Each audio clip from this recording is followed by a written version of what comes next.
Assalamualaikum warahmatullahi wabarakatuh. Pemirsa dimanapun Anda berada, mudah-mudahan Allah Subhanahu wa Ta'ala selalu memberikan taufik dan hidayah kepada kita semua. Alhamdulillah wa syukurillah wa la quwata illa billah. Wassalatu wassalam ala Rasulullah Muhammad ibni Abdullah. Dimanapun terkadang kita berada, ketika kita berkomunikasi, ketika bergaul di dalam keluarga, dengan tim atau dengan rekan kerja atau sesama tetangga, terkadang ada saja sebuah sifat-sifat yang arogan, sifat sombong, sifat tawadhu, sifat belas kasih dan sebagainya, dan itu lumrah kita mendapatkan dari berbagai macam karakter orang-orang di sekitar kita.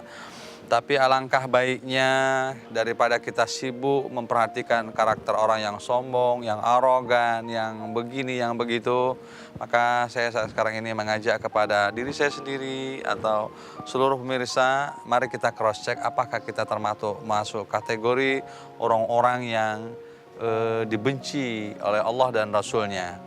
A'udzubillahi minasyaitonirrajim. Bismillahirrahmanirrahim. Dalam surat Luqman disebutkan, wala tusa'ir khaddaka linnas wala tamshi fil ardi maraha innallaha la yuhibbu kulla mukhtalin fakhur. Wala tusa'ir khaddaka linnas wala tamshi fil ardi maraha.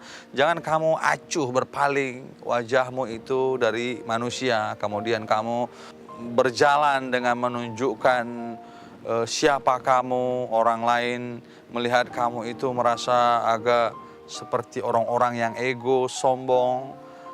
Innallaha la yuhibbu kulla mukhtalin fakhur. Allah tidak menyukai orang-orang yang menyombongkan diri.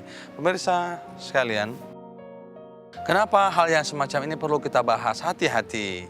Saya mengingatkan untuk diri saya pribadi, Rasulullah pernah bersabda, maukah kamu aku tunjukkan penduduk ahli neraka atau ciri-ciri penduduk ahli neraka? Ya Rasulullah. Kala segala sesuatu apabila orang itu memiliki karakter yang kasar, brutal, kemudian menunjukkan sikap sombong, tamak, rakus, ditutup lagi mustakbir, orang yang arogan, sombong tadi. Maka tiga hal yang semacam ini ternyata Rasulullah mewanti-wanti. Jangan sempat ini muncul di dalam diri kita masing-masing, sifat yang berkarakter, bersifat yang sombong, arogan, rakus, tamak, kemudian menyombongkan diri. Rasulullah menjelaskan seperti ini. Inilah penduduk, ciri-ciri di antara penduduk ahli neraka. Jamaah sekalian, seluruh pemirsa, apa itu sombong? Bukankah kita lihat, a'udzubillahi minasyaitonirrajim, wa idh qulna lil malaikati isjudu li Adam fasajadu illa iblis aba wastakbara wa kana minal kafirin. Ketika Allah Subhanahu wa Ta'ala memerintahkan kepada Adam, kepada malaikat untuk sujud kepada Adam, maka malaikat sujud, terkecuali iblis. Sombong, arogan, dan dia termasuk golongan orang-orang kafir. Lihat, perhatikan ini. Kita tahu bahwa sombong ini adalah tidak tunduk kepada yang hak, kemudian mengecilkan orang lain. Apa itu tidak tunduk kepada hak? Iblis itu tidak tunduk kepada Allah, itu sombong dia. Tidak taat kepada Allah, itu sombong dia. Tidak loyal kepada Allah, itu sombong. Jadi hati-hati, sombong itu luas sekali maknanya. Sehingga ketika Allah perintahkan sholat, Allah perintahkan puasa, Allah perintahkan kita untuk bersedekah, Allah perintahkan untuk kita tidak zakat, dan kita tidak pernah melakukan itu, padahal kita bisa mampu melakukan itu, maka ini adalah orang yang sombong, dan ini lebih bahaya sekali. Kenapa? Karena sombong kepada yang al-haq, kepada Allah Subhanahu wa Ta'ala. Kemudian yang kedua, sombong kepada manusia, menganggap diri itu lebih baik daripada orang lain. Kalau sudah menganggap diri orang lebih baik, kemudian mengecilkan orang lain, inilah dia contoh dari salah satu sifat turun-temurun dari iblis. Menganggap diri iblis lebih baik, kemudian mengecilkan Adam alaihissalam. Kemudian apa yang menyebabkan orang terkadang terjerumus jatuh kepada hal yang sombong?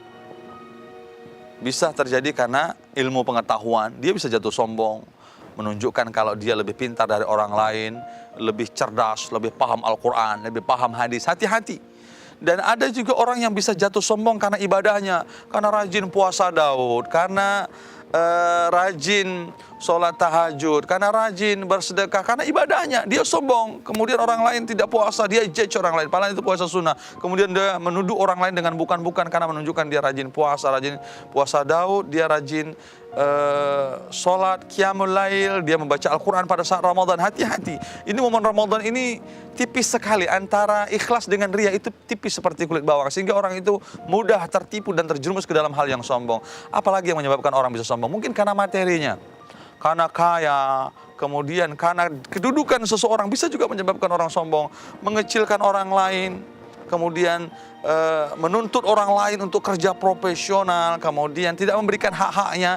Ini bisa terjadi kasus sombong. Maka Rasulullah mengatakan tidak akan pernah bisa orang itu masuk surga ketika masih ada sebesar biji zarrah itu kesombongan. Kenapa? Karena kesombongan adalah milik Allah Subhanahu wa Ta'ala. Pemirsa, dimanapun Anda berada, mudah-mudahan kita yang saat sekarang ini dipacu terus beribadah, dipacu terus berinfak, dipacu terus berzakat, dipacu terus untuk puasa, ibadah apapun kita selalu dan sebagainya selalunya untuk melakukan itu, maka hati-hati. Mudah-mudahan kita tetap menjaga hati agar tidak terjerumus kepada sombong dari segi ibadah. Mengecilkan orang lain, sombong dari sepengetahuan, mengecilkan orang lain, sombong dari kekayaan, mengecilkan orang lain, sombong dari kedudukan, mengecilkan orang lain. Maka ini wanti dari Rasulullah SAW, karena Rasulullah itu membenci kepada orang-orang yang sombong, dan dia rindu kepada kita, ingin sekali supaya kita jangan terjerumus ke dalam hal yang sombong ini, karena salah satu sifat orang penduduk ahli neraka itu adalah orang yang sombong, kasar, tamak dan rakus. Saya rasa pertemuan kita yang singkat ini bisa menyebabkan kita introspeksi, menyebabkan kita muhasabah.